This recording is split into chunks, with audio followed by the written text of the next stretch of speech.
you for joining us for today's critically important and very timely hearing. Today, the Subcommittee on National Security will examine Russia's continued aggression and destabilizing activity in Eastern Europe. As we all know, since late 2021, Russia has amassed more than 150,000 troops along Ukraine's borders and has the country virtually surrounded, including Russian-occupied Crimea, which it seized and annexed illegally in 2014. Yesterday, President Biden warned that a Russian invasion of Ukraine remains distinctly possible, although we're hearing different stories from Putin himself. President Biden has rightly assessed that a Russian invasion of Ukraine would be, quote, the most consequential thing that's happened in the world in terms of war and peace since World War II, close quote. So if we let that sink in, a Russian invasion of Ukraine would be the most consequential thing that's happened in terms of war and peace since World War II. By holding Ukraine hostage, unless the United States and NATO surrender to his demands, President Putin threatens the fundamental principles of sovereignty, self-determination, and territorial integrity that have helped to preserve global peace and security that form the basis of the rules-based international order. Or as Secretary of State Antony Blinken astutely described it, the idea that one nation can simply change the borders of another nation by force. So there is one person and one person only who's responsible for the current situation in Eastern Europe, and that person is Vladimir Putin. The United States does not want war with Russia. NATO does not want war with Russia. Neither do we want Russia to go to war with Ukraine. But it is in our strategic and national security interests to help support the sovereignty and territorial integrity of Ukraine. And President Biden has been absolutely clear that if Russian troops cross over the border, the United States will respond decisively and impose swift and severe consequences. I will conclude with one final point. The diplomatic engagement we've seen in recent weeks between the United States, NATO, and Ukraine has been unprecedented. President Biden and his administration are leading from the front to restore America's global standing in the world and to strengthen our transatlantic alliances after 4 years of chaos and division under the former president. As a result, Russia's aggressive actions in Eastern Europe have achieved the opposite of what Putin wants, and that is a closer and more united NATO alliance. With that, I look forward to hearing from our expert witnesses about their assessment and policy recommendations for the current situation in Eastern Europe.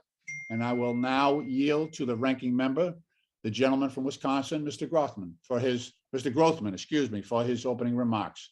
Thank you. Thanks much. You all hear me? Good. Yes, sir. Okay, thank you, Chairman Lynch. I want to thank each of our witnesses for being here today, and I want to thank each of you for your service. We're here today facing dire circumstances, a threat to freedom and Western values on a scale we haven't seen in decades. There was a slight show of hope. Russia said it had begun to relocate troops back to their home garrisons, but the NATO Secretary General said he's not really seen any signs of movement or de-escalation. Then Putin announced that there was an active genocide going on in eastern Ukraine. I can't imagine what that means. And then the Russian parliament passed a bill recognizing the Donbas rebel groups. It does not appear troops ever moved. This is not de-escalation. Words without action ring hollow, and Russian words are not to be trusted. As it stands now, Russia and President Putin stand ready to invade Ukraine, topple the most pro-Western government Ukraine has ever had, and install a puppet government and deal a blow to free countries around the world. These are the moves of a ruthless autocrat and must be condemned with the strongest language. Let me be clear that while invasion of Ukraine is incompatible with international law and we met with swift and forceful sanctions from the US and NATO, no US troops should step foot in Ukraine. This does not mean we cannot or should not support Ukraine. The United States and our allies should continue to supply Ukraine with defensive weapons and support. We should shore up support with our NATO allies and ensure we speak as one voice. We should share information where we can with Ukraine to help them prepare for any Russian incursion. Recently, declassified information suggested Russia will incorporate information, cyber, and kinetic warfare in its assault on Ukraine.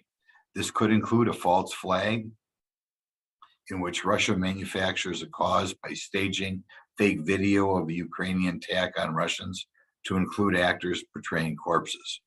Again, this is not the work of a president, but of an autocrat who should have no role on the international stage.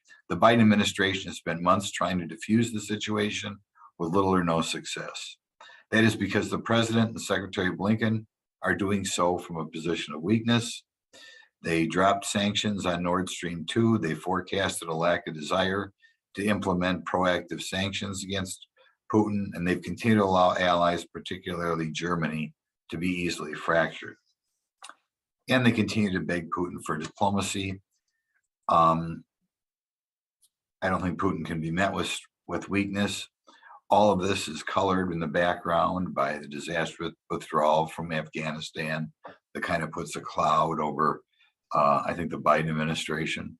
I think what's going on our southern border, kind of an unprecedented open border sort of thing, where tens of thousands of people come here every month, also screams weakness. President Biden should have put more economic pressure on earlier. He should have shored up support within NATO with regard to Nord Stream 2. We can walk and chew gum at the same time. We can assist Ukraine while taking concrete steps to improve our negotiating position with Putin while preparing to defend NATO. The world is watching. The Ayatollah is watching. The Chinese president is watching. North Korea is watching. And this is what we have when we have weakness already displayed. Weakness shows a threat to Israel, to Taiwan, and South Korea. Our allies are relying on us. I hope we stand ready to defend freedom. This is a scary part of the world. I remind my colleagues what happened, the relations between the Soviet Union and Ukraine in the early 30s, where 4 million to well over 4 million people starved to death. I hope we won't go overboard in appeasing the world's buddies. Before I yield back, I'd like to ask for unanimous consent to place in the record a statement from Ranking Member Comer.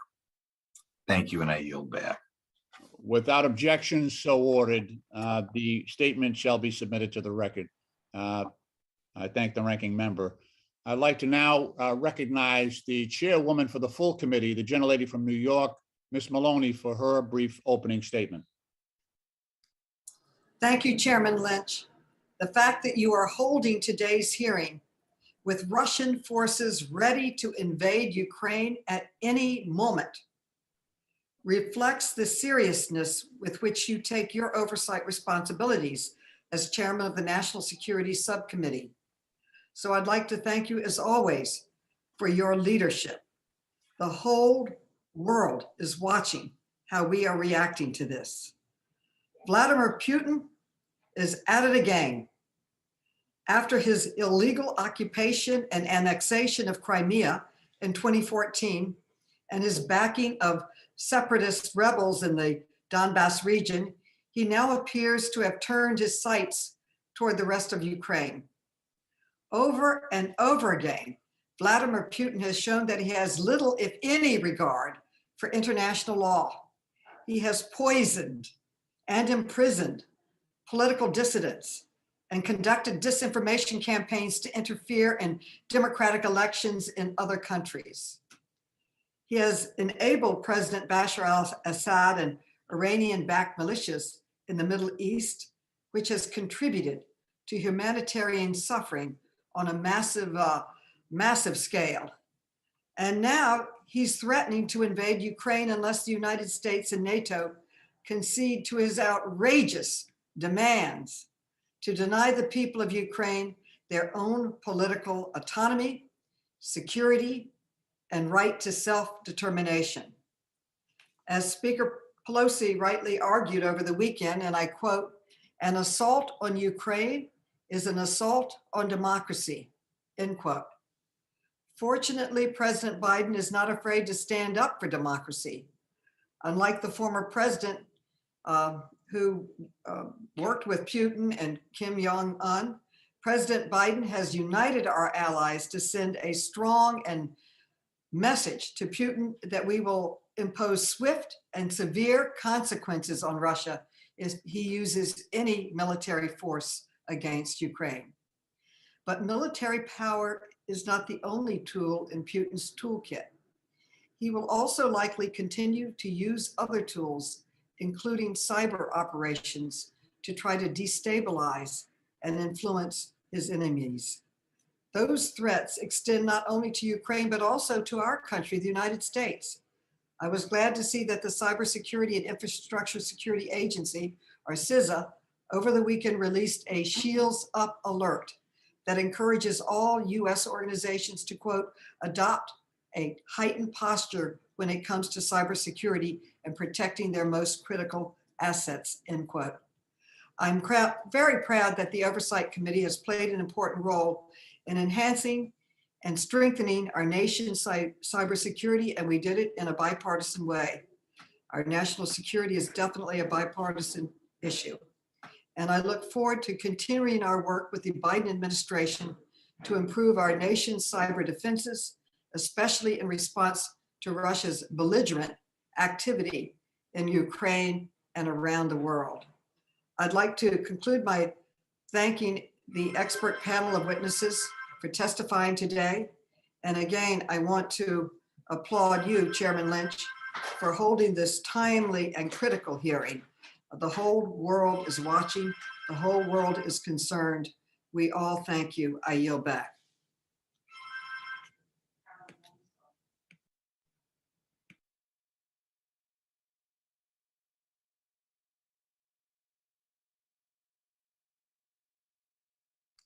I'm sorry. I was muted. I'm sorry. Now I would like to introduce our witnesses. Today we're joined by the Honorable Michael McFaul, who is the director of the Freeman Spogli Institute for International Studies at Stanford University. Mr. McFaul has extensive experience on Russian and Eurasian affairs and previously served as United States Ambassador to Russia from 2012 to 2014. We're also joined by retired Lieutenant General Ben Hodges, who is the Pershing Chair in Strategic Studies at the Center for European Policy Analysis. Over an almost 4-decade career in the United States Army, Lieutenant General Hodges serves in multiple joint and Army assignments, including Commander of NATO Allied Land Command in Turkey and as Commanding General of U.S. Army in Europe and Germany from 2014 to 2017. Also with us today is Dr. Andrea Kendall-Taylor, who is the Director of the Transatlantic Security Program at the Center for a New American Security here in Washington. Dr. Kendall-Taylor has written and researched extensively on U.S. security challenges regarding Russia. From 2015 to 2018, Dr. Kendall-Taylor served as Deputy National Intelligence Officer for Russia and Eurasia at the National Intelligence Council. Last but not least, we are also joined by the Honorable Ambassador Richard Grenell, who has served in multiple roles for the U.S. government. Most recently, he served as the former acting Director of National Intelligence from February to May of 2020, and he previously served as Ambassador to Germany from May 2018 until June of 2020. And as a matter of full disclosure, Ambassador Grenell and I were classmates at Harvard's Kennedy School many, many years ago, and he was a gracious host on a number of our CODELs to Germany while he served as ambassador, including during at least 2 Munich security conferences. And I want to thank him for his kindness on both of those several of those official visits on my part. I want to thank you all for attending. We look forward to your testimony. The witnesses will be unmuted so we can swear them in. Please raise your right hand. Do you swear or affirm that the testimony you are about to give is the truth, the whole truth, and nothing but the truth, so help you God? I do. The record show that the witnesses have all answered in the affirmative. I want to thank you all. Without objection, your written statements will be made part of the record. With that, Ambassador McFaul, you are now recognized for 5 minutes for your testimony. Thank you. Thank you, Mr. Chairman and other members of this committee for the opportunity to speak here today. I have written a longer testimony that I submitted for the record, and I'm not going to try to summarize it in 5 minutes. Instead, time permitting, I want to focus on 3 topics today. First, Putin's goals in mobilizing 150,000 soldiers to invade Ukraine or have them on the ready to do so. Second, the Biden response. And third, time permitting, some ideas about the long term for how to contain Putin's Russia.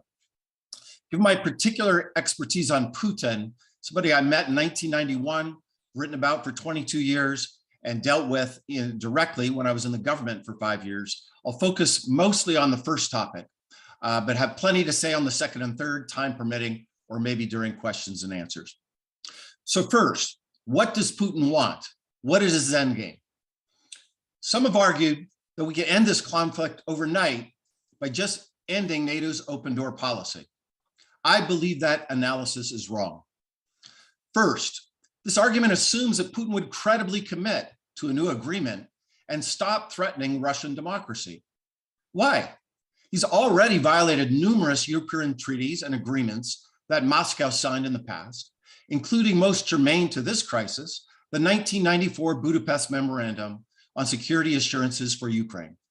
So why should anyone in Kiev, Brussels, or Washington believe Putin will be more sincere this time around? Second, Putin understands perfectly well that he has invented from scratch this alleged threat of Ukrainian membership in NATO to Russia's security interests. Putin, of course, knows fully well that NATO will not accept new members that have Russian soldiers occupying parts of their territory. That's exactly why he invaded Georgia in 2008. It's why he invaded Ukraine in 2014 and now occupies parts of both of those countries. That's a tragic fact. He knows that fact well. Third, while we're debating the origins of NATO expansion, going back 30 years about something that Jim Baker said to Gorbachev, Putin has continued to march forward on a much larger destabilizing agenda of undermining democracy in his neighborhood. Democratic expansion, not NATO expansion, threatened Putin and his autocratic regime. Since the so-called color revolutions in Georgia in 2003 and 2004, Putin has deployed multiple instruments, 20 years now he's been at this, of power to undermine democracy and sovereignty in these countries and in other parts of the region. Putin's massive military buildup on Ukraine's border now is just the latest tactic in this long-term campaign. Already the threat of invasion has profoundly stressed the Ukrainian economy. That's a Putin goal. Putin aims to overthrow the democratic leader of Ukraine, Volodymyr Zelensky, and pressure Ukrainian democracy to collapse. He seeks a failed state in democratic Ukraine to make the argument for his successful state in autocratic Russia. Fourth, Putin seeks to unite a single Slavic nation of Russia, Ukraine, and Belarus, which he thinks was unjustly divided by the collapse of the Soviet Union.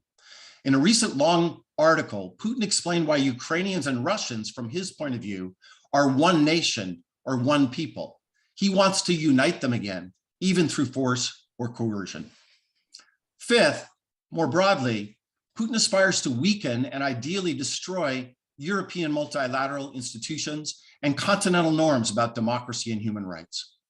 In Putin's view, the post-Cold War settlement from 30 years ago was unfair to Russia. Although he understands well the low probabilities of success regarding these sets of objectives, Putin seeks an end to NATO, end to the European Union, and more immediately, at least weaken unity in both of those organizations. And so that's why I don't think a decision about NATO or not will end this crisis. We will be dealing with this crisis of Russia's threat to democracy and sovereignty in that part of the world for as long as Putin remains in power. So I see I only have 18 seconds left. I'm not going to get to number 2 and number 3. I worried about that. Let me just say one last thing on the Biden response. How well has they done? I think pretty well. When I wrote my testimony yesterday, I had one criticism, is that they hadn't explained to the American people what they're doing. I had to amend that last night after President Biden's speech last night, which I think made very clear what's at stake here for American national interest. And if we have time and questions, maybe I'll get to some longer term ideas for how to contain Putin's Russia. Thank you very much, Mr. Chairman. Thank you, Ambassador. Lieutenant General Hodges, you're now recognized for 5 minutes for a summation of your testimony. Thank you, ladies and gentlemen, for the privilege to speak today on the situation in Ukraine. My testimony is informed by my visit to Kyiv 2 weeks ago as part of a small delegation of retired ambassadors and generals. We met with President Zelensky, senior government officials, and members of the Rada. The currently deployed Russian land and naval forces are like a boa constrictor around Ukraine, choking its economy and further threatening its sovereignty. If the Kremlin can bring about a collapse of the Ukrainian economy and government, it will not need to launch a new offensive or worry about sanctions. The Kremlin's aim is to make Ukraine a failed state, to force concessions and ensure Ukraine never becomes an integrated member of the West within the EU or NATO. The Kremlin believes they can achieve this by applying constant pressure on Ukraine's borders and isolating it from the Black Sea, as they are doing now, without actually launching a new offensive. Nonetheless, the Russian General Staff has put in place everything needed to give President Putin multiple options, including launching a new offensive. Russian ships continue to arrive through the Turkish Straits into the Black Sea. The Kremlin has deployed more than 100,000 well-equipped troops near the Ukrainian border and in Belarus. Crimea remains home to 30,000 Russian troops and military capabilities and provides a massive bridgehead into Ukraine. Based on the current deployments and signals from the Kremlin, I believe that a new offensive within the next 2 weeks is possible, but unlikely.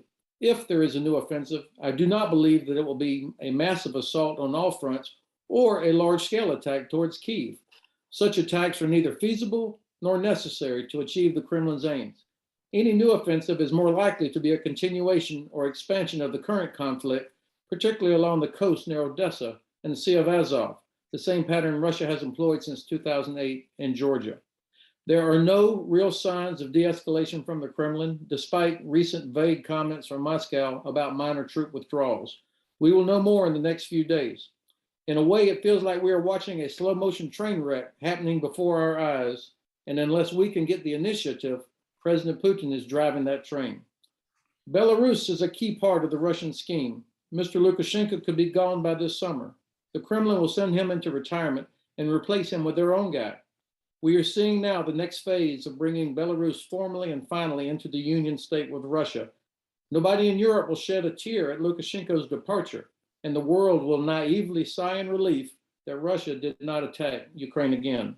This has long-term implications for Putin remaining in power and could result in Russian troops being permanently stationed in Belarus next to the very vulnerable Suwalki corridor. The administration and the Department of State deserve huge credit for the most comprehensive diplomatic effort I have seen since the 1995 Dayton Peace Accords. Every NATO country continues to reject the Kremlin's demands. We all recognize that this is about much more than Ukraine. Our alliance remains the bedrock of stability and security, but that security and our prosperity are endangered if Putin can expand his sphere of influence at will. And perhaps as important, a failure of deterrence in the Black Sea will send a signal of weakness to China. We should continue doing everything possible to enable Ukraine to defend itself on the scale of the Berlin LF. We should take the next steps required to deploy the NATO response force to the eastern flank for exercises to reduce the time required for employment. It's not escalation if you're already there. Thankfully, we still have our bases in Germany as our foundation in Europe for power projection, command and control, building readiness, and presence. We would be in a very difficult situation now without the access and bases we have today in Germany. We need a strategy for the entire Black Sea region that uses all elements of US and allied power, including repairing the damaged relationship with Turkey. At present, because we do not have a healthy relationship with our Turkish ally, we are unable to use the single greatest element of leverage that we have, Turkey's sovereign control of the Straits, codified in the 1936 Montreux Convention, which would allow Ankara to close the Bosphorus and Dardanelles to Russian ships. The West should give President Putin the opportunity to draw back forces and reduce the chances of a conflict, but not at the cost of betraying Ukraine, our allies, or any of our values.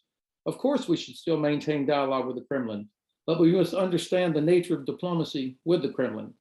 They are not Boy Scouts. They use chemical weapons, poison, and murder against their own domestic opposition, and they use cyber and disinformation to destroy lives, societal structures, and trust in our democratic systems. We should talk, but we need to understand with whom we are talking. Thank you, and I look forward to your questions. Thank you, Lieutenant General. Dr. Kendall-Taylor, you're now recognized for 5 minutes for a summation of your testimony. Thank you. Wonderful. Thank you, Chairman Lynch. Thank you, Ranking Member Grotham and distinguished members of the committee. It's really wonderful to be here with you today. As my colleagues have said, we remain in a critical period. Russia could invade Ukraine at any time with no additional warning. And while the door to diplomacy is not closed and every effort must continue to be made to find a diplomatic path to avert crisis, there remains a significant risk that Russia will launch a military incursion into Ukraine. President Putin seeks to keep Ukraine in Russia's orbit. This has been a longstanding Russian objective, but for Putin, this is really personal. He has tried and failed repeatedly over the course of his 22 years in power to bring Ukraine back into Russia's fold. And he apparently calculates that now is the time, through the threat or use of force, to halt Ukraine's westward and democratic trajectory. And while this is about Ukraine, it's also about more than Ukraine. Putin is seeking to reverse the consequences of the Soviet collapse. He wants to rewrite the rules of the European security order and reinstate spheres of influence. I also think Putin may be thinking about his legacy, and I think he likely sees himself as the last Russian leader who's willing to take such significant risk to reassert Russia's preeminence in what Putin insists is his privileged sphere and in world affairs. He still has options. We should be clear about that. If he remains committed, however, to advancing his maximalist objectives, which I think, he's looking for autonomy in regions in the East that would give Russia a veto over Ukraine's foreign policy, and he wants to keep Ukraine out of NATO.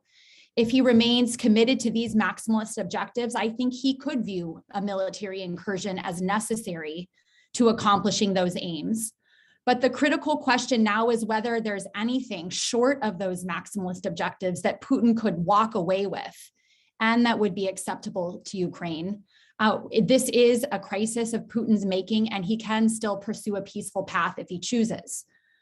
In terms of the Biden administration's response, they have taken several very prudent steps to influence how Putin weighs these various options. They raised the alarm bells early, and they declassified information that robbed the Kremlin of the element of surprise and their ability to control the global narrative. We've fostered cohesion with our NATO allies and partners. We've worked to reinforce Ukraine. They've clearly outlined the costs that Putin would face for escalation, and they've identified a list of mutually beneficial arms control and risk reduction measures that we could engage on.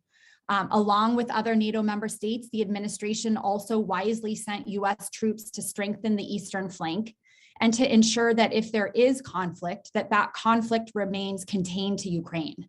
I think that was a solid signal of America's commitment to NATO and to President Putin that the United States is very serious about increasing US force posture in Europe if he invades, and that is a deterrent to President Putin.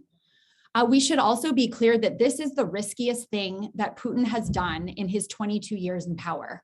There is ample room for him to miscalculate, as highly personalist authoritarian leaders are prone to doing, and including in ways that could destabilize him domestically.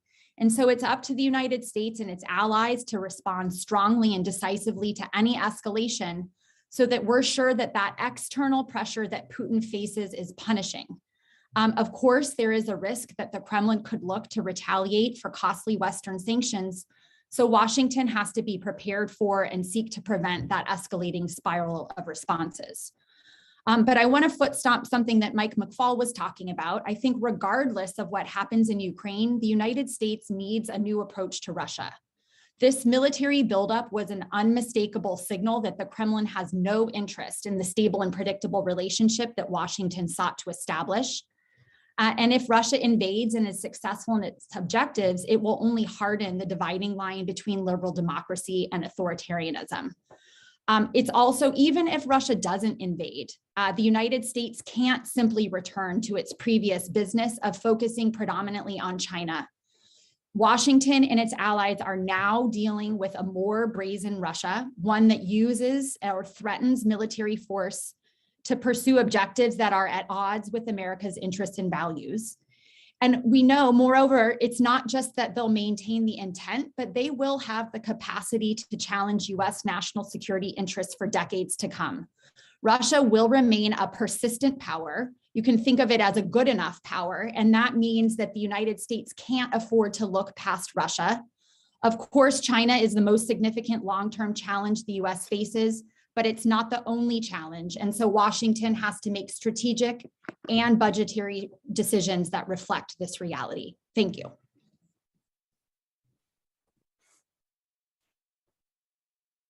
Thank you, Doctor.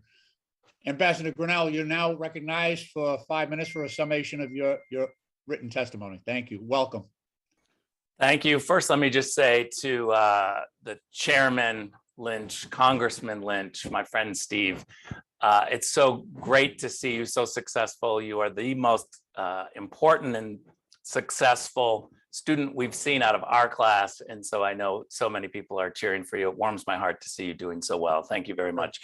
You're too kind, but thank you. And to Ranking Member Grothman, thank you for having us today. I think it's important for us to have Q&A, so I want to try to get to it as quickly as possible. But let me just give a quick summary of what I think is happening in the current situation. I think the United States is being aggressively alarmist right now. We've shoved aside diplomacy. There's all sorts of talk of war. We're rejecting the tools that the United States has in terms of sanctions. I've noted that all of the witnesses today haven't talked about Nord Stream 2, despite the fact that we've had, let's say, President Biden saying that the most consequential thing since World War II is Russia's actions here in Ukraine. We had one person this morning talk about this is the riskiest thing Putin has ever done. I have to say that if we really believed that this was verified intelligence, that this was the riskiest thing that Putin has ever done, or as Jake Sullivan said, war is immediate. If verified intel really showed a bloody war around the corner coming very soon, I can't think of something more callous than to wait for bloodshed to be put on the TV screens before we would make a move on diplomacy and do Nord Stream 2 sanctions. Nord Stream 2 sanctions, by the way, Nord Stream 1, the United States has no problem with. Russian gas is a part of the diversified energy portfolio for Europe, but Nord Stream 2 goes too far. The Germans have undermined us when it comes to Nord Stream 2. And to have all of official Washington racing towards military options, ignoring the diplomatic tool that will cripple Putin, that will deny him the money that he so desperately needs to go on the offense, to not even discuss Nord Stream 2, I think is shameful. It's typical of Washington and all of the pundits in Washington that race to talk about war instead of utilizing diplomacy. Sanctions and the tools of the US government are incredibly important. And yet official Washington is talking about troops and buildup and literally pushing aside the diplomatic response. I find it to be shameful. The aggressive talk that's coming out of Washington is not, and let me repeat, is not verified intel. We have to remember that intelligence is an estimate. Sometimes we get it right, sometimes we get it wrong. Sometimes we overestimate, sometimes we underestimate. Let me just give you, in recent memory, a couple of times that the intel was overestimated and wrong, because it was raw intelligence and not IC verified intelligence, a fundamentally different move. And the media does a terrible job of distinguishing between the two. First of all, we were told that moving the US Embassy from Tel Aviv to Jerusalem would cause World War III. Not true. Kim Jong-un is brain dead. That ran on CNN for weeks, and every official newspaper in Washington, D.C., and many politicians ran with that narrative. It was wrong. Trump was a Russian asset. Wrong. 50 former US intelligence officials signed a letter 1 month before the 2020 election saying, don't look at Hunter Biden's laptop because it's Russian disinformation. Wrong.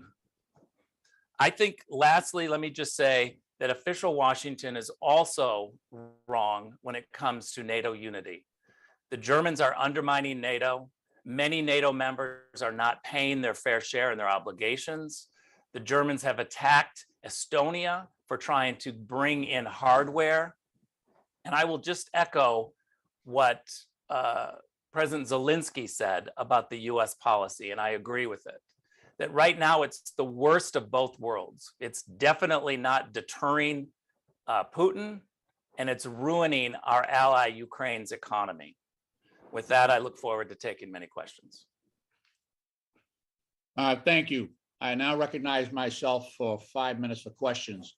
But in terms of intelligence, I do want to just put out there that, and my Republican colleagues and my Democratic colleagues on this call were all party to a very grim, very accurate, and unanimous assessment on the part of the intelligence community at a recent classified briefing at the Capitol in the House auditorium, where the intelligence was confirmed by all of our intelligence agencies that the threat is indeed imminent. So I don't want to discount the classified intelligence that is all of. I can't go into detail, but because this is not a secure call, but my Republican colleagues know exactly what I'm talking about, as my Democratic colleagues do as well.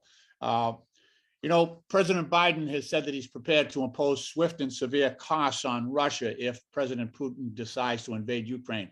Some of those costs might include additional economic sanctions and ramping up our security assistance to Ukraine.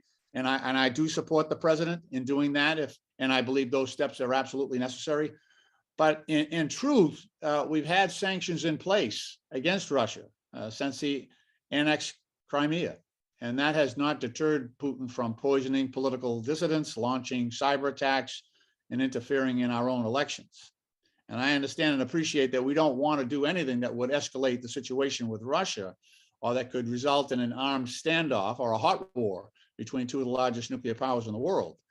But if we're truly defending the international system, the rules-based international order that has helped preserve peace in Europe since the end of World War II, I think we have to get serious about the costs that we're willing to impose on Putin if he does, in fact, invade Ukraine. Ambassador McFaul, to all our witnesses, have we signaled, you know, when I hear the dialogue coming out of NATO about, you know, economic sanctions against Russia for you know, eliminating borders and invading Ukraine and, you know, taking away the self-determination, self-government of 44 million people. The idea that, you know, we're going to put a price on that can be taken a completely different way by authoritarian regimes. You know, we have in the background China, that's always playing the long game. If we said that there'd be economic costs for taking Taiwan, or in this case, economic costs of taking Ukraine, and that's you know, we put that out there as our response. There are some authoritarian leaders who play the long game, might just try to amortize those costs and go forward with taking other countries. And so I'm just concerned about, at the outset, putting economic prices on the actions of these authoritarian regimes. And it seems like we've stepped back from considerably from the Truman Doctrine, And I just wonder the wider question, the macro issue of protecting democracy and that international system. Ambassador McFaul or Dr. Kendall-Taylor, do you have any insights on that? Sure. Let me say a couple of things. A great hard question. The first thing I want to talk about is Putin and then us. So with Mr. Putin, I think it's important to remember that the Russian system is a dictatorship. It's not a democracy. That, you know, we tend to think in cost benefit analysis, if he invades or not, what's going to be the cost to his economy. He's not subject to pressures from the oligarchs or other constituencies in the same way it would be in a democracy. I think that's very important to understand. Number two, I think he thinks of his mission in life in more ideological terms and more sweeping terms. He thinks about his mortality already. And therefore, what happens in the short term is not as important to him. So worrying about the prices of Fairbanks stock next week is not something on his mind in the way it might be for investors. That's the first thing I would say. My own personal view on sanctions is that we haven't done enough. And I go back to 2014. In my view, I left the administration right as Mr. Putin seized Crimea. But that was the moment when we should have put in comprehensive sanctions. And two things. We talked about Nord Stream 2. Nord Stream 2 has been building for several years, everyone. It didn't just pop up this year. I think we should have been sanctioning Nord Stream 2 a lot longer, years ago. And number three, another thing, which I know nobody supports, but I want you to know, Congressman, my view is that sanctions need to be like parking tickets. The way we think about them now is somebody does something bad and we give them a parking ticket and then we just let them park there forever. So Crimea. Whereas my view is they have to ratchet up. Here at Stanford, if you park, and believe me, it only takes 15 minutes to get a parking ticket here at Stanford, and you leave your car there the next day, guess what, Congressman? You get another parking ticket. And if you're there for a week, you get 7 parking tickets. And I think that construction, that if you're violating sovereignty, if you're at war, you need to ratchet up the pressure, not just have one level of pressure and leave it in place. But I know that's very unpopular. One last thing about sanctions, I would say, my own view in this crisis was that we should have publicized the sanctions we were planning to do with our NATO allies and European partners, in part so that Putin knew for sure, but in part for the Russian people to know for sure what we were going to do. And third, in part, to tie our hands. I think the worst thing to do in a crisis is to have a long debate about which sanctions we're going to do or not. If you publicize them, then you have to credibly commit to enforcing them if it happens. The Biden administration had a different view. They thought that by publicizing them, that would lead to a big debate within the alliance. And I respect that argument and I understand that argument, but I had a different view earlier on. Okay, thank you. I see my time has expired and I now recognize my colleague, the ranking member, the gentleman from Wisconsin, Mr. Grothman, for 5 minutes for his questions. Thanks. We'll start off with Mr. Grenell. Last year, President Biden lifted the sanctions on Nord Stream 2. Do you want to comment on that or your opinion as to why President Biden would drop the sanctions and the effect of it? Yeah, look, I think that consensus is a really nice word. It really sounds good, but my 8 years inside the UN Security Council will tell you that consensus is more times than not, almost exclusively, terrible for the United States. It's a watered down statement. It's a watered down set of policies. It's the lowest common denominator of what people believe. Now, I want to respond a little bit to why we didn't publicize the possible sanctions from the ambassador. The main reason is because the Germans were against it. And Joe Biden and the Biden administration have decided that we have to act in concert with the Europeans on this. And therefore, the Germans are really watering down our response. I would argue that we don't share the same threat assessment that Berlin and Paris and Brussels do. I'm all for a transatlantic alliance as long as it's Western facing. There's no reason to just be in an alliance that ignores the West. What we need is a strong statement of these are the sanctions that would be put in place.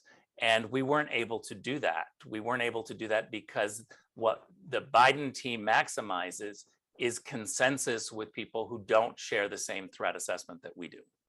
Okay. Right now, we're backing away a variety of policies, green policies, whatever the motivation. We're backing away from energy independence here in the United States. Do you want to elaborate on that a little and what effect our backing away from energy independence or producing energy here in the United States has on this potential conflict? Well, certainly we know that our policy, European policy of diversified energy is a good policy. And when you diversify your energy sources, then you can't be in the situation where one country has an over influence on you. I think the Nord Stream 2 pipeline actually is a pipeline of influence into Europe. And by the way, one big mistake that Washington consistently makes is that somehow Europe wants this pipeline. The European Parliament said no to the Germans. They should not have the Nord Stream 2 pipeline because it went too far. Again, Nord Stream 1 is fine when it comes to some Russian gas being utilized. When it comes to the United States, your question is very important because we have seen a transformation of our foreign policy simply because we were getting off Middle East oil and we were able to produce and be energy independent and use energy in the best way I possible. don't want to cut you off, but is it accurate to say that if we were producing more energy in this country, we would be in better shape in a variety of ways here? Absolutely. Okay, next question I have. The Biden administration has been critical of the East Bloc countries, Poland, I think Hungary, I believe. You want to elaborate on that, or is that having an influence here? I'm sorry, you cut off there. Can you repeat the question? Okay. The Biden administration has been critical of some formerly East Bloc countries, Poland, I think Hungary, I'm not sure about that. Could you elaborate on what effect that has on this situation? Look, I believe that Washington over the last decades has fundamentally viewed Europe as just what Paris, Berlin, and Brussels thinks. And Europe is much more complicated. What we have seen in the last few years is rewriting of the borders of Europe and a shrinking of the EU. Those are just facts that nobody can ignore. Europe is not in a stronger place. It's in a much weaker place. In 2014, we saw Crimea being grabbed, and that is rewriting of the European borders. I've heard Chancellor Merkel talk about rewriting of the European borders as a terrible thing and the most awful thing. I think we've got to view the EU in whole, and voices like Poland and Hungary and others need to be just as strong as Berlin and Paris. Okay, one other quick thing. About 90 years ago now, there was a horrible famine caused by the Soviets in Ukraine. I would think, insofar as knowledge of that history would do nothing but help us in Europe. Why, in your opinion, does nobody talk about that? Well, I think that we have viewed most of our policy with Ukraine as too simplistic. And what we have to be able to do is understand the multiple voices inside Ukraine and the multiple voices inside the EU. There are a lot of things that we're missing. Yeah, you're not asking my question. Why is that not more common knowledge or something that's talked about? The gentleman's time has expired some time ago. Maybe we can come back to that in another round. Thanks. Absolutely. Thank you. It's an important question, but I do have a lot of members in line. The chair now recognizes the gentleman from Georgia, Mr. Johnson, for his questions for 5 minutes. Welcome. Thank you, and good to be with you, Mr. Chairman. Thank you for holding this very important hearing. Russia's current behavior is unsettling and dangerous. At any moment, they could initiate the largest land invasion since World War II, risking significant casualties and millions of people displaced. Moreover, Russia continues to direct cyber attacks against Ukrainian military, energy, and other computer networks as recently as yesterday. I commend President Biden for emphasizing diplomacy at every approach through meetings and mediation. But if Russia insists on being a hostile actor, the United States of America is prepared to meet the challenge. Ambassador McFaul, the Biden administration has warned that a Russian invasion of Ukraine would likely come at significant costs to human life. Upwards of 50,000 innocent civilians could be killed, while millions of people in Ukraine would be displaced, potentially creating an unprecedented refugee crisis in Europe. Are there steps that the US and NATO can or should be taking right now to minimize the humanitarian impacts that are expected to ensue as a result of a Russian invasion of Ukraine?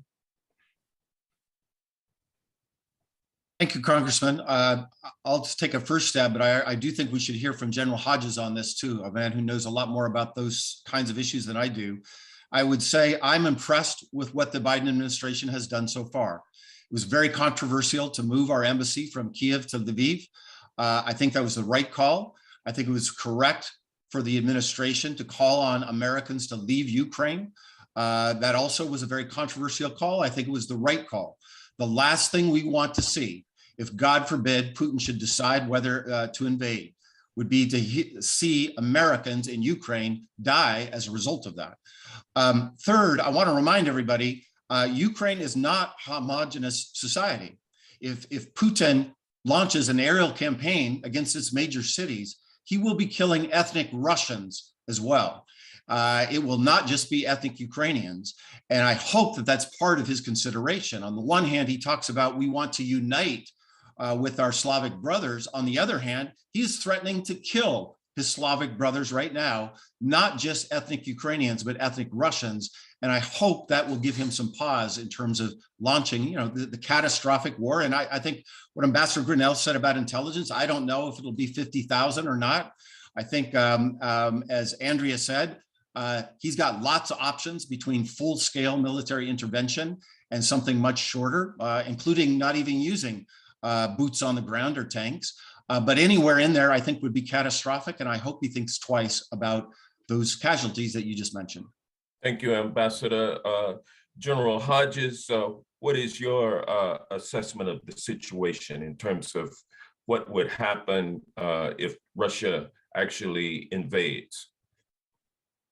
Sure, thank you. Well, of course, we have some sense of what it would look like because they did it back in 2014 and they never left. And so what I expect is a continued expansion of what they've been doing, lower level type operations where they think they can remain below some perceived threshold where all of us would have to go forward with these massive sanctions. So that's why I think we're going to see more cyber, more sabotage, amphibious operations along the coast of Azov, possibly on the Black Sea. I do think that the three best things that we can do, number one, continue to stick together. With respect to our former ambassador to Germany, I do think that Germany today is there's a different government than there was a few years ago, and the ground is beginning to change here among the German elites. I think they realize that their credibility as a leader within the European Union was eroding rapidly. And so there's a different sense to it. It's not where we want it to be, but I have a more optimistic view about that. Secondly, we have got to figure out how to get the initiative. We are always getting whipsawed, worrying about what President Putin is doing or what are the Russians doing. And everybody on this call knows from your own education and training or sports that you want the initiative. So why in this most important situation are we on our heels all the time? And I think that working with our ally Turkey is what would give us the most initiative, where Turkey could tell the Kremlin, we're going to close off the straits and you're not going to be able to move ships through there. And of course, Moscow would go crazy on Ankara. So we have got to make sure that Ankara is confident that we would not leave them exposed to the inevitable retribution that would come from the Kremlin. Thank you. My time is expired, so I yield back. what I can anyway. I thank the gentleman. The chair now recognizes Mr. Gibbs for 5 minutes for his testimony. Welcome. Yeah. Thank you, Mr. Chair. Ambassador Grenell, I'm going to make a comment here, and you tell me if I'm right, if you agree with me.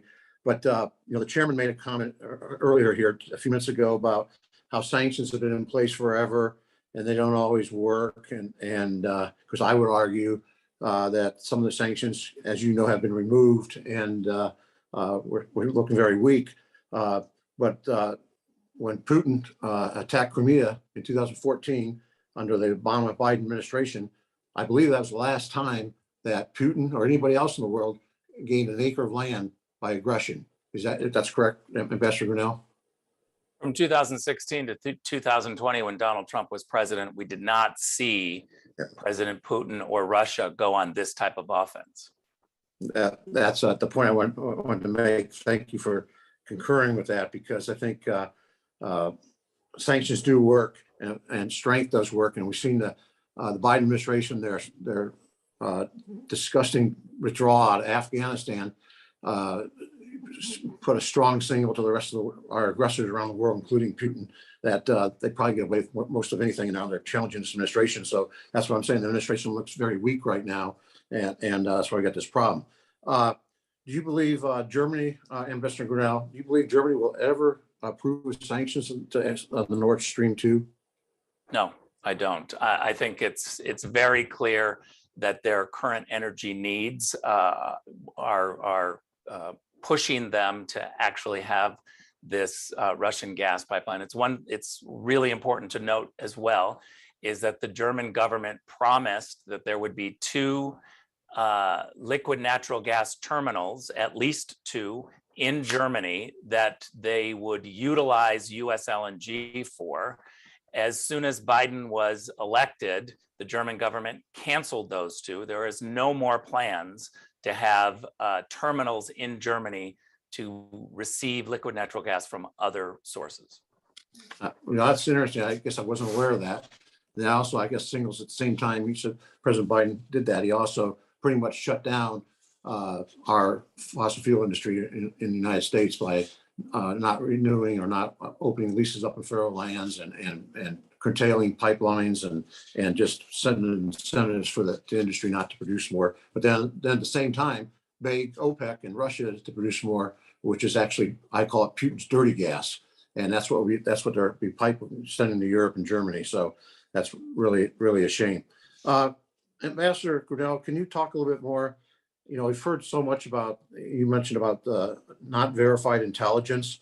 We've seen it over the years. Our intelligence agencies come in and give us classified briefings, and turns out later we know that some of those things that we were told weren't true, especially when it came to Russian collusion with the Trump administration and the Trump campaign. So can you expound a little bit on there? Is your experience, as being the national security advisor, when you talk about the types of intelligence, and then we see some people in our intelligence committee even go out and say things that are different than they were being briefed on?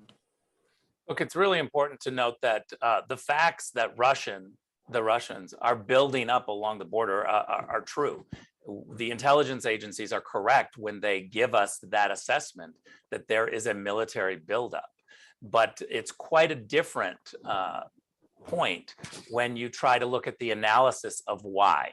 And that is where the intelligence community does not agree. And to jump to the conclusions that the intelligence community does absolutely know what Putin is going to do or why he's doing it, that is not true. They are accurate in the buildup and the threat. Of course, Russia is always a threat, but there's much different analysis when you look at what is next and how to read the intel for the future.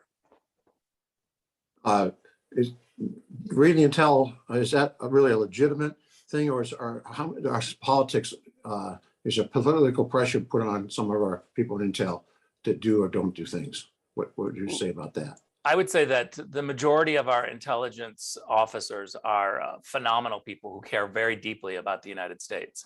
I have always believed that they need to police themselves. They know who the leakers are. They know that the leakers are for partisan purposes.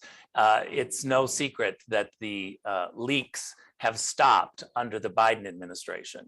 That's because there are leakers within the intelligence agencies, all of the intelligence agencies, that are too partisan. Sometimes it happens on both sides of the aisle, but we have a crisis within the intelligence agencies of people who leak. And I can tell you from my experience, the overwhelming majority of intelligence officers know that. They are not happy with it, and they are working to police themselves. They need to do a better job, but it certainly would help if the political types cracked down on the leaks immediately.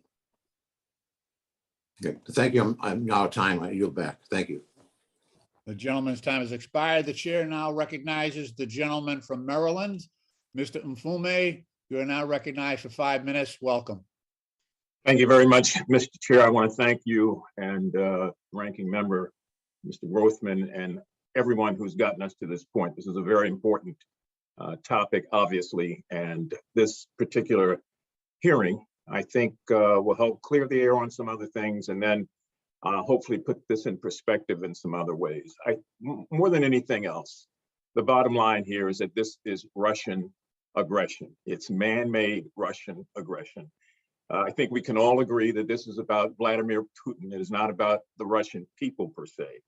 And after 22 years of pretty much dictatorial reign, Mr. Putin is looking on this as a way to seal his fate in history and to reverse the collapse of the Soviet Union.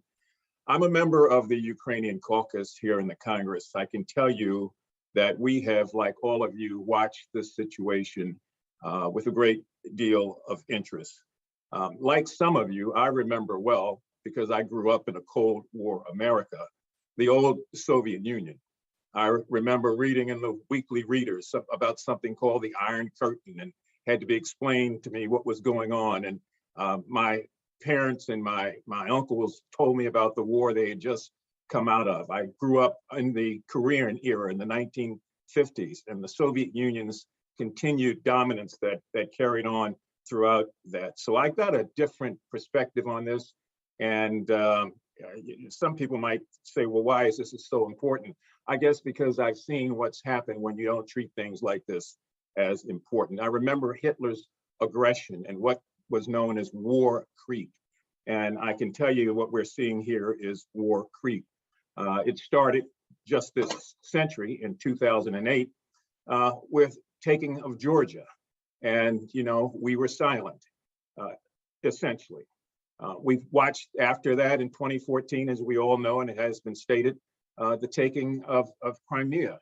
And when you look at the parallels that circle those two events, and you look at what's going on today, in my opinion, the similarities are striking, and they should bring about a great deal of concern. Troop movements, 2008, 2014, locations of weapons, the particular kind of propaganda that came out of Moscow, so much similar as today. So the Soviet Union is gone, but Mr. Putin believes that he has some divine authority to try to reinstate it. And in my opinion, when you look at the old Russian orbit, in which Estonia and Latvia and Lithuania were all a part of that, I just believe that Vladimir Putin is determined to try to take all of that back. And if he can do it in the Ukraine, what's gonna stop him? Now, there are certainly different answers about that, but I think if we think out the way he's thinking, nothing can stop it. I wanna thank the chair for referencing the classified briefing of the entire intelligence community that many of us sat in last week on. It was bipartisan, well, 2 weeks ago. Bipartisan. General Milley, Chair of the Joint Chiefs, addressed us, as did Secretary Austin, as did the Director of National Intelligence, Secretary of State Blinken, and others. And the information that came out of that briefing was concerning, to say the very, very least. So I want to just offer something here because, we're having this hearing. It is an open hearing. And as the chairman said, many of us did get that briefing. We ought to remember that because this is an open hearing, we should, I think, find a way to ask the tough questions without creating a circular firing squad, and to whatever extent we can resist the urge to point fingers on both sides of the aisle. When I got to the Congress years ago for the first time in the 1980s, there was an unspoken rule that all politics stopped at the water's edge, that there had to be some sense of unity among ourselves, otherwise people would not assume that we were a unified nation in many, many respects. So I'm gonna just not stop, but I do have a quick question for any of you or all of you. I heard something earlier, and by the way, Ambassador McFaul, thanks for talking about Putin's goals, Biden's response, and long-term containment. I'm sorry we haven't had enough of an opportunity today to deal with that. Maybe we will before we wrap up. But I also heard from General Hodges clearly that we have got to find some sort of way to not always be on our heels with Russia and with Putin, and that looking past this, once we do get past it, hopefully, there's got to be some offensive postures or some offensive positions or offensive steps that we ought to start putting in place, because as sure as we're all here, Vladimir Putin is not going away, and whatever he's up to, he will be up to continually. So if someone can talk about any of that in the time that is remaining, I'm like Representative Johnson when he said, if I have any time left at all, I may not. But those are my thoughts, and if somebody could take a quick stab at any of that, that would be great. Do we have time, Chairman? Oh, Chairman, you're on mute. Ms. Kendall-Taylor, I know we're going over here a second, but we have not heard from you, and I think this is something that you could speak to directly. So could you briefly respond to the gentleman's question? I think it's such an important point that Lieutenant General Hodges talked about going on the offensive. And there are, I think, a lot of currently underutilized domains in our relationship with Russia where we could take more proactive steps. The Biden administration has begun some of those, but the focus on anti-corruption, for example, making that a national security priority. There are certainly parts of resilience to that, but I think we could be a lot more creative and proactive in terms of using sanctions to go on the offensive, to bust up corrupt networks, using sanctions to go after the cronies around Putin as well as their families. There are things that we could do to support investigative journalism. There have been, we've talked about the rising repression inside of Russia. There are a tremendous amount of Russian civil society actors who are being forced to flee the country. There are ways the United States could take a lot more proactive steps to enable those people to continue to do their business, continue to shine a light on corruption inside Russia. So I think there are a number of ways, we can, I don't want to go on too long here, but we can pick up on this because I think your point about a kind of a Cold War mentality where we need persistent pressure across all domains of our relationship with Russia in order to kind of disrupt the Kremlin's destabilizing actions and to constrain their ability to disrupt internationally is the mindset we need to return to. And like I said, I do think that there's a number of different domains where we could take a lot more engaged and proactive posture. Thank you. Thank you. The chair now recognizes the gentleman from Louisiana, Mr. Higgins, and we will try to rebalance the time available for Republican questioning just to even things off. But welcome, Mr. Higgins. I thank my friend and colleague, Chairman Lynch and Ranking Member Grothman. Thank you for holding today's hearing. What we're seeing unfold in Eastern Europe and Ukraine is a direct result of the Biden administration's foreign policy. This is a reality that we have to deal with and respond to peacefully and diplomatically.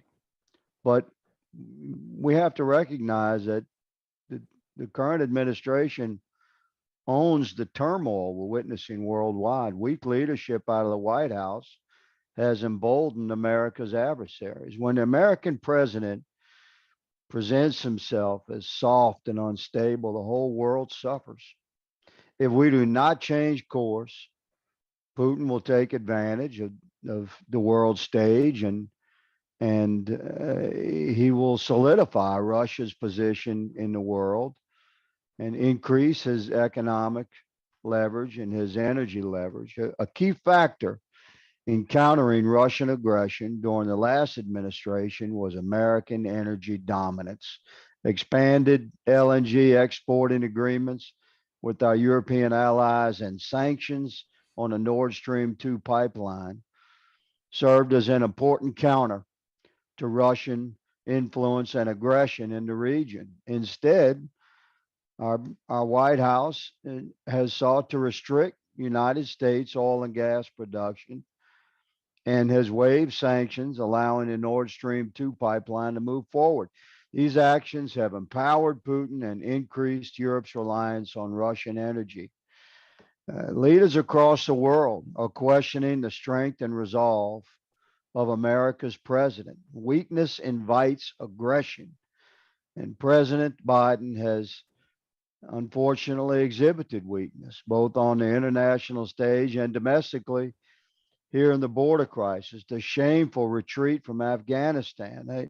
The world's watching these things. So America must counter Russian aggression with strength, and that includes embracing pro-American policies, America First policies that project strength and stability on the global stage. This current conflict that's poised in Eastern Europe, I don't know what we can do to stop that.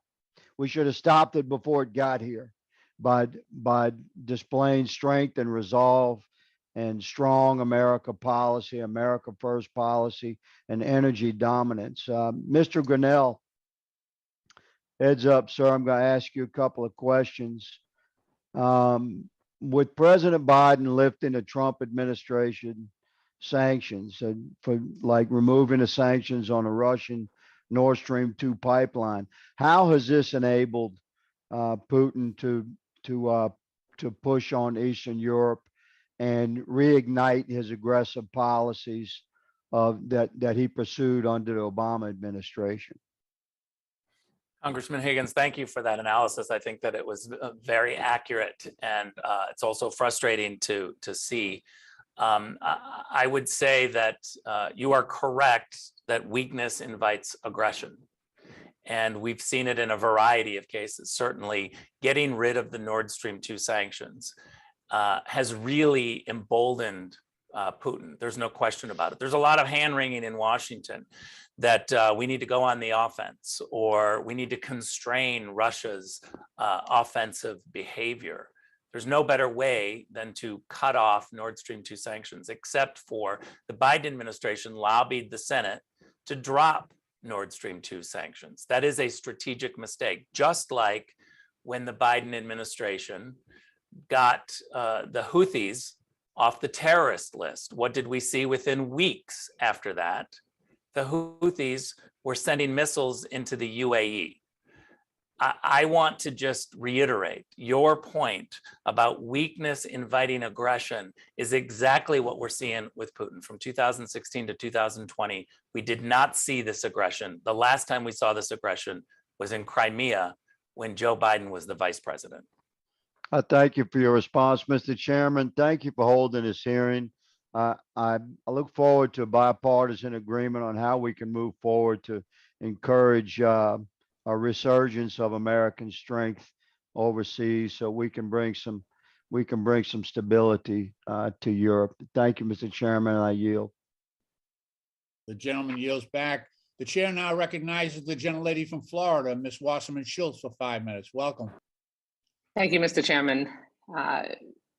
I think it's important for me to begin by pointing out that the previous president, Mr. Trump, was Putin's patsy, and that he stood in front of the whole world at a press conference and essentially just took Mr. Putin's word for it when he said that he hadn't interfered in the presidential election in the United States of America. I mean, it's ludicrous to suggest that Donald Trump was actually stronger against Putin than Joe Biden or Barack Obama or any other president. He rolled over for Putin every single day in front of the whole world. Now, my question focuses on the fact that for decades, Russia has been using propaganda and disinformation to undermine democracy and exploit wedges between the United States and our allies. So it's no surprise that President Putin would do that now in Eastern Europe.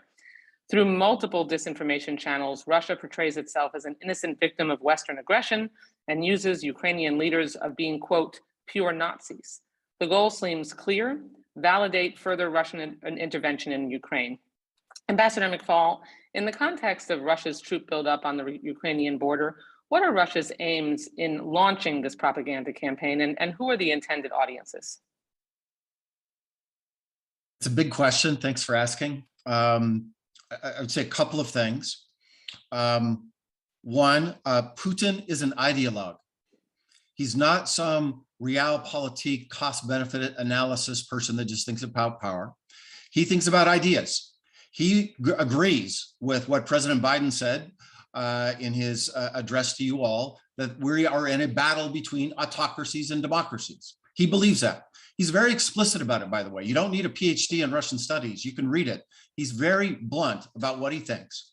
Number two, in that battle between democracies and autocracies, it's not just between countries anymore, as it sometimes is portrayed in the Cold War. Cold War was actually a lot more complicated than that, but it's within countries as well. So within countries, in Hungary, in Italy, in France, in our own country, Putin has a very concrete set of ideas. It's kind of orthodox, nationalist populism, where he is seeking to create alliances, ideological alliances with leaders throughout those countries and many more. And he devotes tremendous resources to this enterprise, way more than we do. Thank you. I have another question that I want to ask you, and the sort of preamble here is that thankfully President Biden and his administration are taking a proactive approach to debunking Russian disinformation, and instead of letting Russia's false narratives propagate and spread, the Biden administration calls them out for what they are: lies. In my district, I represent many Venezuelan, Colombian, and Cuban constituents, and so I'm particularly concerned about Russia's attempts to exert influence in Latin America. In recent years, Russia has sold weapons and tanks to Cuba and Nicaragua, and aircraft and anti-missile systems to Venezuela, and it has also held bilateral military exercises with Venezuela. And this is especially concerning given that senior Russian officials recently suggested that interference by the United States or NATO in Ukraine could prompt the deployment of Russian forces to Cuba or Venezuela. Our US National Security Advisor, Jake Sullivan, described this threat from the Russians as bluster, but the thought of Russian forces in the Americas is deeply troubling. So, Ambassador, given your expertise, how credible do you find Putin's threat to deploy forces in Cuba or in Venezuela, or take any action in that direction? And do you have other concerns about how Russia's sphere of influence in Latin America impacts this current moment?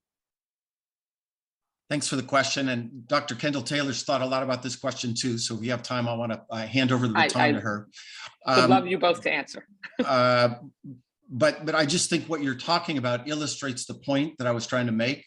This is not just about spheres of influence and realpolitik and going back to the 19th century. Putin has a long-term ideological agenda, and you just described two autocracies, right? So let's be clear about that. That's not a spurious correlation, that he's working with them, and he will seek to deepen those relationships. And in my view, just so we're clear, this has been a long-term strategy that's going on, irrespective of whether we have a Democrat or Republican in the White House. You know, he invaded Georgia when George W. Bush was president. He annexed Crimea in 2014 when President Obama was president. And that march has continued. All of the things you're describing, all of that continued during the Trump administration and continues today. And if we're going to have a strategy to push back on it, we need to have a national bipartisan strategy. Weakness is when we are fighting amongst ourselves and not thinking about who the actual enemy is in the struggle. Mr. Chairman, could I have indulgence in allowing Dr. Kendall-Taylor to answer as well? You may. Thank you. Mike makes an excellent point. I mean, I think the important thing to remember is that that the Russians see the information space as a critical battle space in this competition between democracy and authoritarianism. That's the lesson they learned from Georgia in 2008, and they have been investing in and fighting in this space in a way that we haven't. So I find it extremely heartening to see the Biden administration, through the warnings that they give and their efforts to declassify information, to be competing in a way that we haven't shown up and done before. On your question, though, on whether or not they would be willing to deploy forces to Venezuela and Cuba, I don't think so. To me, that feels like the Putin regime trying to poke us in the eye. It would be costly for them to do so. And so I think, of course it's plausible, but in my best judgment, I don't think that's necessarily where he's headed with this. Thank you. Thank you, Mr. Chairman, for the indulgence. I yield back the time I don't have. Absolutely. I thank the gentlelady. The next on my list, the gentlelady from South Carolina, Ms. Mace, is recognized for 5 minutes, although we need to see, you need to turn your camera on. I do see someone there, but no camera.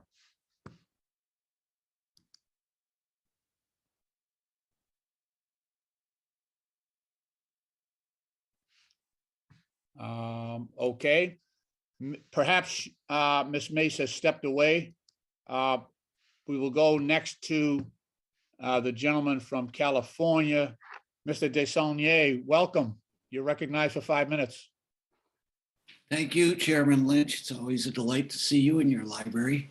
I wanted to ask all of you, but start with Ambassador McFaul. And I also wanted to thank you. Some years ago, I was part of a delegation from the California State Senate, and you hosted us. It was a really remarkable conversation. I don't know if you remember it. We were there because we were engaged in conversations with the Moscow Duma, and they were interested in Californians specifically, as a member from the Bay Area. In the East Bay, go Bears, sorry. They were interested, and they showed us in Moscow, the Moscow Duma, their efforts for their replication of Silicon Valley. And at that, right after that meeting, when I got into Congress, I remember being at a meeting that Aspen Institute had put on, and one of the members asked, these two comments lead to a question. A former KGB officer who had served with Mr. Putin after the first Ukrainian incident and Little Green Men, the question was, how can we believe him and his leadership when he lies? And the response from the former KGB officer was, well, he's not lying when everyone knows he's lying. So at first, maybe respond to that and how we deal with it. And then the second part is, and forget my sort of sophomoric insight here, having hosted the Moscow Duma and the St. Petersburg Duma, and then reciprocated. And their interest in technology and information, in hindsight, it struck me as being less about innovation and more about understanding it and using it for things that I was probably naive about at the time, and the goodwill that we were trying to convey, and hopefully a partnership. So I wonder if you respond to those two things. It's hard to trust these kind of relationships that you try to foster when the mentality is, well, it's not lying when you know they're lying. Those are tough questions, and I'll try to be brief to get other people in. With respect to technology, it was called Skolkovo, the project you're talking about. That was their Silicon Valley idea. It was a project spearheaded by President Medvedev, not Prime Minister Putin at the time. And it was a sensible idea. Russia has more PhDs in math and physics than per capita than any country in the world. Here where I live, there's over 80,000 people that have moved from the former Soviet Union to work here in the Valley for good reason. We are attracting those people. That's what makes America strong, by the way, is to attract the best and brightest to our country. But that project's kind of withered on the vine, Congressman, because Putin doesn't believe in it. He doesn't really believe in independent economic activity. He's become very, there's been more nationalization under Putin and a shrinking of the private sector. And the second point part of your question is absolutely, we must be vigilant, not only with Russia, but with China in understanding dual use technologies and how we might be inadvertently subsidizing those that we later will face on the battlefield. And I think we need to be smart about that. And I'm glad you raised that. With respect to truth, it's important. It was always very frustrating as the US ambassador in Moscow when I was constrained by the truth and my interlocutors were not. It's very difficult to have a rational conversation with somebody who can say 2 + 2 = 5, and you have to adhere to the rules of truth that 2 + 2 = 4. And I would just underscore that to be very cautious about, there's been some news in the last 24 hours that it looks like diplomacy has a chance. And I would just be very cautious to look at the full range of what Mr. Putin's saying. Because on the one hand, he sat with his foreign minister, Lavrov, and said, well, go ahead and keep negotiating. But at the same time, he said two troubling things. His parliament did and he did. One, he said there's genocide in Donbass. If the Russian president is saying there's genocide against ethnic Russians, that sounds very ominous to me in terms of a pretext for war. And second, the parliament, the Duma there, and let's remember, it's a fully controlled organization within Putin's autocracy. They just passed a non-binding resolution calling for the independence of the two republics in Donbass. That sounds pretty scary to me, and that sounds like a very different message than we're looking for off-ramps, we're looking for diplomacy. Dr. Kendall-Taylor, maybe you could respond to briefly the intersection, as you mentioned in your earlier comments to my colleague from Florida about misinformation technology and how we have to be consistent, but the reality is not as they perceive it. Maybe I'll just briefly try to be really quick. I mean, at the point that Putin, that there is no truth, that he tries to sow conspiracy theories and create a world in which there is no truth, means that then the barrier of truth has become extremely high. And I think, we've talked about US efforts to declassify intelligence, to be more forward-leaning with the intelligence that we have so that we can try to work with allies and partners so that we can see a single truth. I think that is an effective strategy that the United States is now waking up to in order to try to cut through the lies so that at least we among our allies have a common picture of what's happening. But the other point to highlight is, there are some significant stakes on the line. Thinking of arms control and other things, we have just 4 years left before we need a new follow-on agreement to things like New START.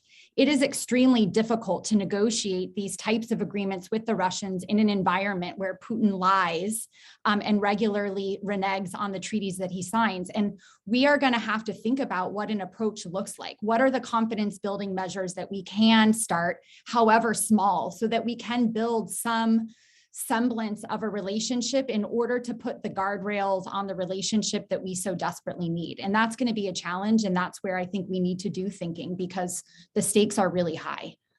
Thank you. I yield back. Thank you for your indulgence, Mr. Chairman, as always. Absolutely. And thank you, Doctor. The chair now recognizes the gentlewoman from South Carolina, Ms. Mace, for 5 minutes for questioning. Welcome.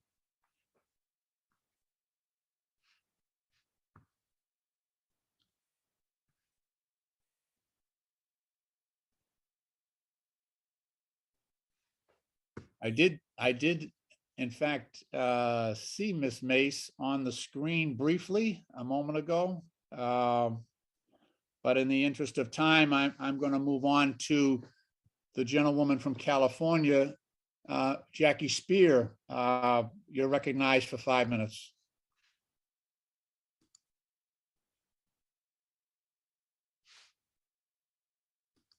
Not sure if I don't see her camera on.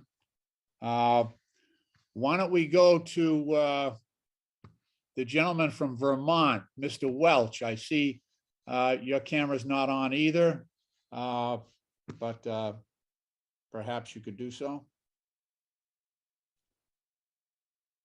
There he is. Welcome. You're muted, Mr. Welch.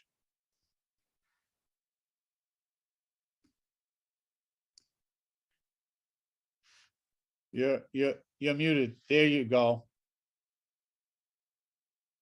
Welcome. Nope.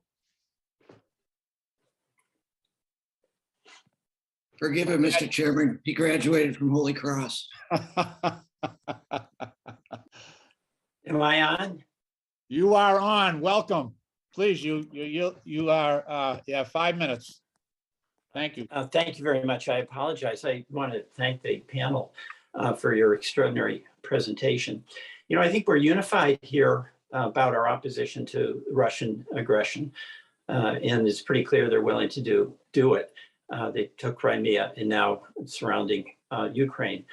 But I'd like to ask you, Ambassador McFaul, another question about NATO expansion. And the major powers are apprehensive about having another power on their borders. You think the Cuban Missile Crisis, in Korea, of course, when the United States, when we went up to the Yalu River, China brought its troops in, even though at that point they were not a nuclear power. And my understanding historically is that powers are extremely sensitive about other, what they regard as hostile forces on their border. And the question of Ukraine is tied very much up to this question of whether they should be part of NATO. And my understanding is that there's a lot of reasons Ukraine can decide they want to be in NATO. But on the other hand, NATO in the US can decide what's in our national security interest. So I would like you to address this question of that element that is of concern, at least purportedly, by Russia, and what is a sensible policy for us with respect to our national security with NATO expansion into the Ukraine.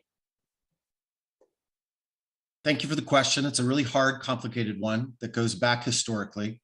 I wrote a book in 2002, so already 20 years ago, and one of the chapters in it was about US-Russian relations, and chapter 8 was called NATO, NATO, a 4-letter word. And that's just to remind you that this has been a debate for a long time in US-Russian relations and obviously in US-Soviet relations. Let me say 2 things. One, it hasn't been a constant debate in Russia. I think there's a misperception that, you know, throughout this entire 30 years of history, Russia has just been opposing and we've been imposing. I don't see the history that way. When Boris Yeltsin first took over, he wanted to join NATO. NATO was not considered an enemy. He wanted to join the West because Russia was a democratic country at the time. When we signed the NATO-Russia Pact in 1997, go back and read it. There's a lot of very cooperative language there because in 1997, we were not in a battle and a kind of Cold War posture that we are in today. It's very different. When President Putin came in, even before he was president, in 2000, he was visiting London and he said, I think it might be a good idea for Russia to join NATO. Hold on, if Russia's such a threat to, if NATO's such a threat to Russia, why is Vladimir Putin saying he wants to join NATO? And even just in 2010, when I was in the government, I was at the NATO summit in Portugal. President Medvedev was there at the time. I encourage you to go back and read what he said then. He didn't say anything about NATO expansion. He was not concerned about NATO expansion. He was talking about missile defense cooperation between Russia and NATO. So I just tell you some of those tidbits because this has not been a constant. What triggers concern about NATO expansion? It's when there's been a so-called color revolution around the borders. That's what Vladimir Putin is really worried about. His first, back in 2002, I want to remind people, we were allies is too strong a word, but we were cooperating right after September 11th.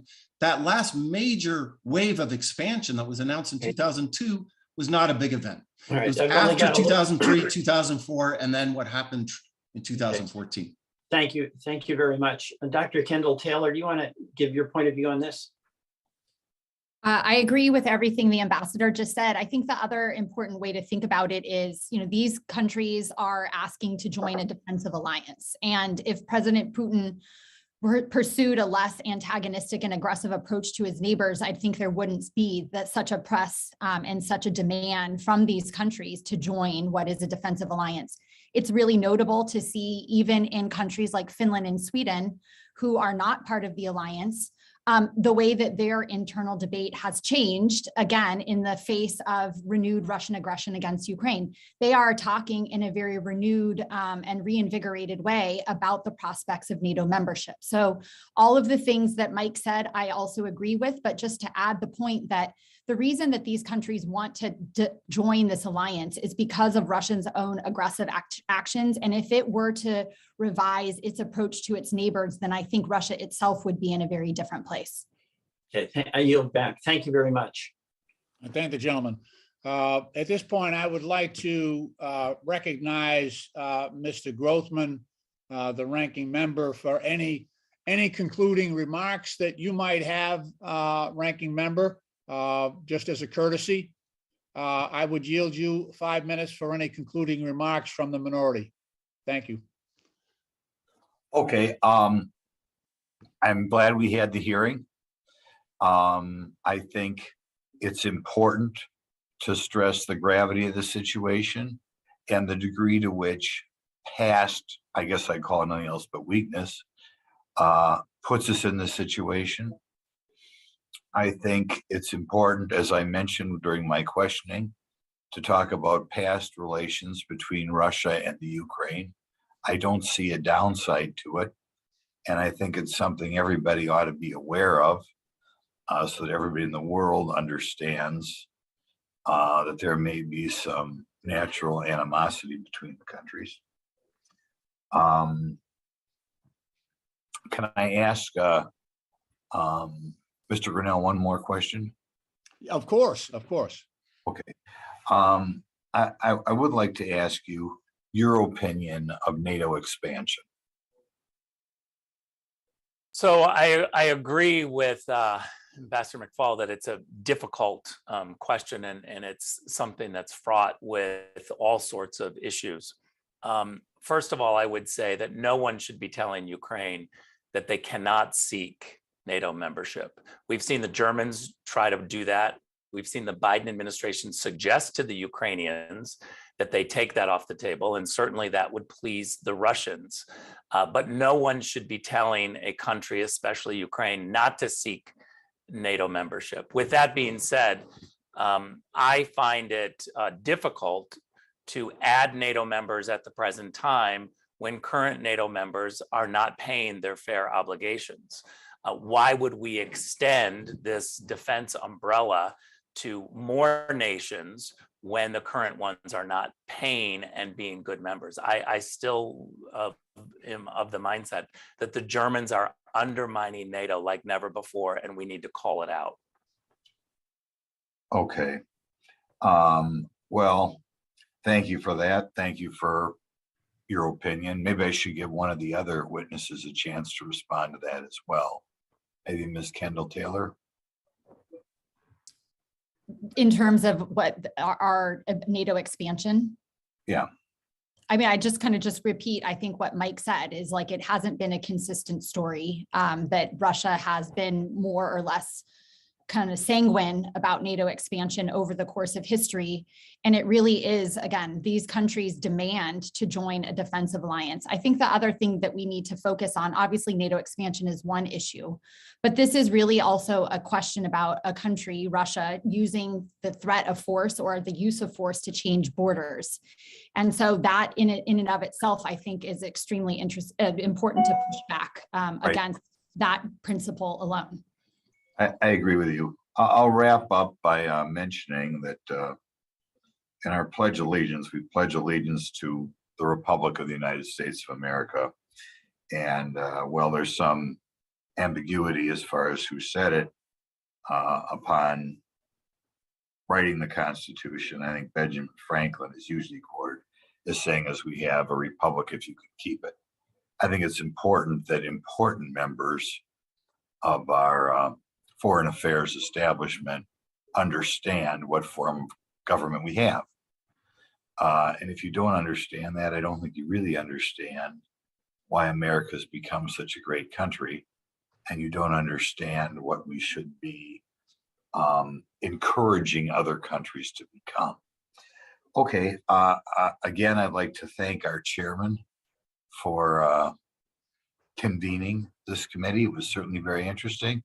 And I'd like to thank all our guests for taking time out of their day and enlightening us. I thank the gentleman. Claiming my own time, I would like to ask Lieutenant General Hodges. I've not been back to Ukraine for several years, especially with this pandemic, but previously I had been there after the massacre at the Maidan, been there several times before the annexation of an invasion of Crimea.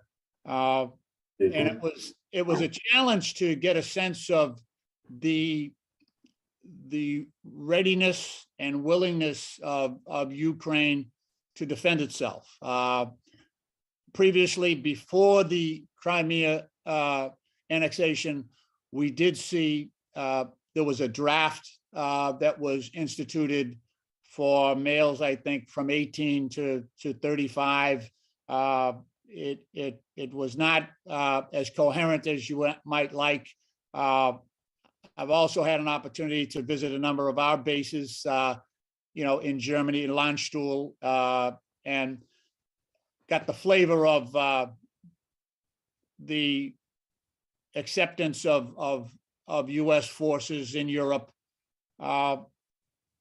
Could you, and obviously we've heard reports of NATO and U.S. troop movements into places like Poland and Romania. So this is not classified information we're talking about here. Could you give me a sense of your perspective on U.S. NATO readiness in that region, and especially focus on the NATO cohesiveness, which seems much improved right now. However, we all know how that can sometimes dissolve in the face of military kinetic action. So just like to get your assessment of all of that. Thank you. Thank you, Mr. Chairman. Let me touch, I think, three different points. First, as to Ukrainian armed forces, you're exactly right. This is not the same Ukrainian armed force of 2014 because of their own effort and because of the support from the United States over the last 8 years, as well as some other allies in a variety of ways. They have significantly improved capability. And maybe most importantly, the willingness to fight, not just soldiers, but also amongst the population. I think we're seeing this a lot these days. Clearly, the Russians will have a significant overmatch in terms of sea power and air power. But when it comes to ground forces, one of the reasons we are not going to see a massive Russian land assault is because they will suffer incredible casualties and would not be likely to reach Kyiv, let alone encircle it or destroy it. So I think on the ground, it's a much better force, but certainly there is much more to do, particularly in terms of anti-ship capability, air defense capability, where we can help. Ukrainian soldiers impressed me with how quickly they learned technology. Several years ago, our government gave them what we call Q-36 counterfire radar, put it in the hands of Ukrainian soldiers. That radar is much better than I ever knew it was. Of course, I had never been under Russian artillery fire or rocket fire. Now, that's a powerful motivator for innovation. And that radar has been a very, very useful piece of equipment for them as an example. For our own forces, of course, there's no commander is going to say he has enough, but we are really, really light in terms of naval or sea power ourselves. I mean, basically, there are 4 U.S. Navy ships assigned to U.S. Navy Europe. That's it. And those are the same vessels that are in the Mediterranean, the Black Sea, Arctic, North Atlantic, all around this theater. So there is a shortage of naval capability to address all the requirements, and our great Navy is typically overstretched. Land forces, we're in a pretty decent place. I'm absolutely happy with the deployment that the president directed of troops coming from Fort Bragg and Fort Campbell, as well as from Germany to reinforce NATO's eastern flank. I think I used to be against this, but I've changed my mind. I think it is time to reconsider permanent basing along NATO's eastern flank in Poland, in Romania, in Baltic countries. I think Secretary General Stoltenberg, and there's not a statue big enough for that guy. He has done so much to hold our alliance together, has begun to talk about maybe we should reconsider the idea of permanent basing along NATO's eastern flank. Mr. Chairman, if I may, one last thing. The best thing that we can do to deter Russia and to protect our country is to live up to our own talking points. I live in Germany.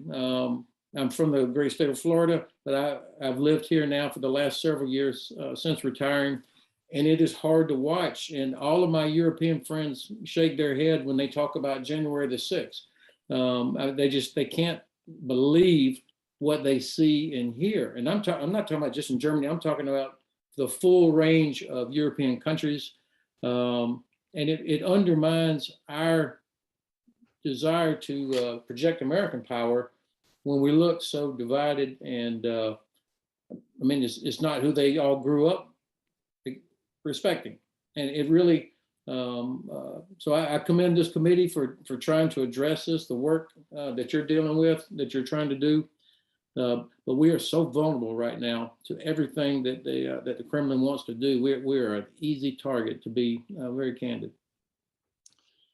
Well, thank you very much, General. Those were poignant and really important remarks, especially with respect to the way Europe and the world views us after January 6th. We are our strongest when we are together, and we need to get to that place. And I know we've got some distance to cover in that regard. That was a very dark day.